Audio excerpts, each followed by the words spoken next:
Good morning everyone. कैसे हैं आप सब? उम्मीद करती हूँ आप लोग अच्छे होंगे।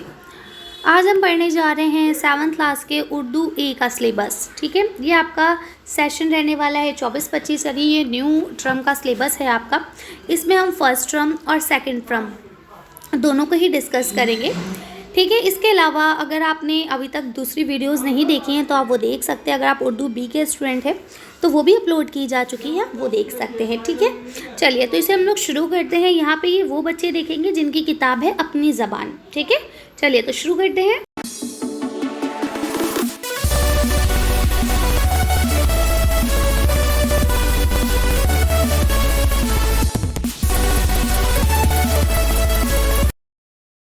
तो देखिए, इसमें आपको पिछली क्लास के भी सबक दिए गए हैं। अगर आप लोग रिवीजन करना चाहें तो कर सकते हैं, अदरवाइज़ आप अपनी जो किताब है उसको ही पढ़ेंगे। आपकी किताब है अपनी ज़बान। ठीक है, तो इसमें आपको मेरा वतन पढ़ना है, पहला चैप्टर।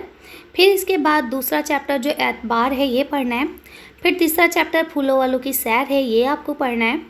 फिर आपको अगला चैप्टर जो पढ़ना है चैप्टर नंबर 7 है बहार है ना। और इसके बाद आपको पढ़ना है असलम अली वाला चैप्टर नंबर 9 है ये आपका। ठीक है, तो ये सब चीज़ें आपको पढ़नी है किसमें, फर्स्ट टर्म के सिलेबस में। इसके अलावा जो आपकी दूसरी किताब है उर्दू गुलदस्ता, उसके आपको कुछ चैप्टर्स पढ़ने हैं यहाँ पे। इन चैप्टर्स को पढ़ना है, लेकिन ये चैप्टर आपके फाइनल एग्ज़ाम्स में नहीं आएंगे, है ना। ये सिर्फ ऐसे पूछे जाएंगे जैसे आपके यूटीज़ होते हैं या पीटी अगर आपके होते हैं तो उनमें इनके चैप्टर्स पूछे जाएंगे। मतलब ये है कि इन्हें पढ़ना तो है लेकिन बहुत ध्यान से नहीं पढ़ना है। ठीक है ना, तो ये चैप्टर्स भी मैं अपलोड कर दूंगी, तो इसे भी आप लोग देख लीजिएगा। बाकी ये तो सारे चैप्टर्स मैंने अपलोड ऑलमोस्ट कर ही दिए हैं, जो बचे हैं वो भी अपलोड कर दिए जाएंगे इंशाल्लाह। इसके बाद अगर हम बात करें ग्रामर में, तो आपको लफ्ज़ों और मुहावरों को इस्तेमाल करना है जुमलों में, है ना। इमला दुरुस्त करना है, वाहिद जमा, मुतज़ाद, मुरक्कब, इस्म, ये सारी चीज़ें आपको पढ़नी है। ठीक है, ये देखिए जितना भी आपका सिलेबस रहता है, चाहे आपके ग्रामर का हो चाहे आपका किताब का हो, सारी चीज़ें ऑलमोस्ट अपलोड है हमारे चैनल पर, तो आप लोग देख सकते हैं। उन्हें ज़्यादा से ज़्यादा शेयर करें ताकि जो भी स्टूडेंट्स हैं जिनको बुक्स नहीं मिल पाती हैं या आंसर्स नहीं मिल पाते हैं तो उनको सब चीज़ें टाइम पे मिल जाएं। ठीक है, अगर हम बात करते हैं एप्लीकेशन वगैरह की, तो इसमें देखिए प्रिंसिपल के नाम आपको छुट्टी की दरख्वास्त लिखनी है। ठीक है, जैसे आप छुट्टी कर सकते हैं कि भाई मुझे कहीं जाना है, शादी में जाना है या मैं बीमार पड़ गई। ठीक है ना, किसी भी तरह की आपकी छुट्टी के लिए प्रिंसिपल के नाम दरख्वास्त आ सकती है।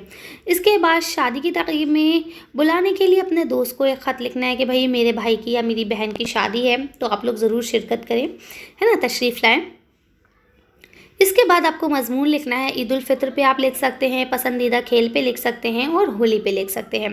ठीक है, तो तीनों ही तैयार कीजिएगा, पता नहीं होता है पेपर में कौन सा आ जाए। ये सब भी आपको हमारे चैनल पर मिल जाएंगे। इसके बाद अगर हम बात करें तो देखिए यहाँ लिखा हुआ है कि 13 तारीख तक ये सारा सिलेबस आपको कंप्लीट कर लेना है, 13 सितंबर तक, क्योंकि इसके बाद आपके मिड टर्म के एग्ज़ाम्स होंगे। ठीक है, मिड टर्म के एग्ज़ाम्स के बाद अगर हम बात करते हैं सेकेंड टर्म के सिलेबस की, तो यहाँ देखिए लिखा हुआ है पत्थर का सूप। ठीक है, ये आपको पढ़ना है, ये आपका चैप्टर नंबर 11 है। इसके बाद आपको हसरत मुहानी पढ़ना है, फिर मौलाना अबुल कलाम आज़ाद पढ़ना है, फिर एक मकड़ी और मक्खी पढ़ना है, ये आपकी एक मकड़ा और मक्खी पढ़ना है, ये आपकी नज़्म है। इसके बाद देखिए ओलंपिक खेल है, ये आपको पढ़ना है, और यहाँ पे ख्वाजा कुतुबुद्दीन बख्तियार काकी रहमतुल्लाह अलैह के ऊपर जो मजमून लिखा है इसे आपको पढ़ना है। ठीक है, इसके बाद देखिए उर्दू गुलदस्ता की फिर आपको कुछ चैप्टर्स बताए गए हैं जो आपको पढ़ने हैं, लेकिन ये चैप्टर सिर्फ आपके किस में पूछे जाएंगे, जो आपके मतलब असाइनमेंट्स होते हैं या पीटी या यूटी होते हैं उनमें पूछे जाएंगे। ठीक है, एग्जाम्स में ये नहीं आएंगे, तो आप इन्हें पढ़ लीजिएगा। इसके बाद अगर हम कवायद की बात करें तो फिर से आपको लफ्ज़ों और जुमलों को मुहावरों में, मतलब मुहावरों को जुमलों में इस्तेमाल करना है, इमला दुरुस्त करना है, वाहिद जमा, मुतज़ाद, मुरक्कब और मुज़क्कर मुअन्नस और ज़मीर, यही सारी चीज़ें आपको दोबारा से पढ़नी है।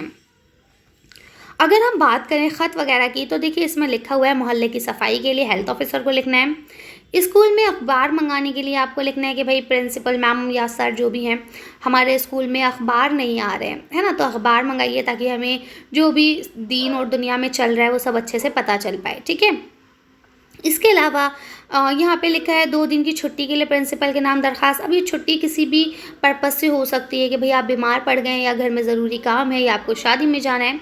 ठीक है। इसके बाद अगर हम मज़मून की बात कर लें तो मज़मून में आपको कंप्यूटर, मेरा पसंदीदा खेल या यौम असातिज़ा पर लिखना है। ठीक है, तो ये सारी चीज़ें हमारे चैनल पर पहले से ही अपलोड है, बाकी वक्त के साथ साथ मैं दोबारा अपलोड कर दूँगी। ठीक है, तो आप लोग देख सकते हैं। ठीक है, चलिए आगे आ जाते हैं। तो देखिए यहाँ लिखा हुआ है कि ये सारा सिलेबस आपको 31 जनवरी तक फिनिश करना है, क्योंकि उसके बाद आपके एग्ज़ाम्स शुरू हो जाएंगे। ठीक है, और ये सबसे इम्पॉर्टेंट बात है कि जो भी फर्स्ट टर्म और सेकंड टर्म का सिलेबस है वो पूरा आपसे फाइनल टर्म में पूछा जाएगा। यानी आपको ऐसा नहीं करना कि जो फर्स्ट टर्म में पढ़ा है वो फर्स्ट टर्म में पढ़ के भूल गए और सेकंड टर्म का सेकंड टर्म में नहीं। आपको फर्स्ट टर्म और सेकंड टर्म दोनों को मिलाकर ही क्या होगा, फाइनल टर्म एग्ज़ाम्स होंगे। ओके, तो आपको दोनों अच्छे से पढ़ना है। चलिए, उम्मीद करती हूँ यहाँ तक सारी चीज़ें आपको क्लियर हो गई होंगी। अगर कोई कन्फ्यूजन हो, कोई डाउट हो तो आप लोग मुझसे पूछ सकते हैं। मिलते हैं नेक्स्ट वीडियो में। Thank you for watching.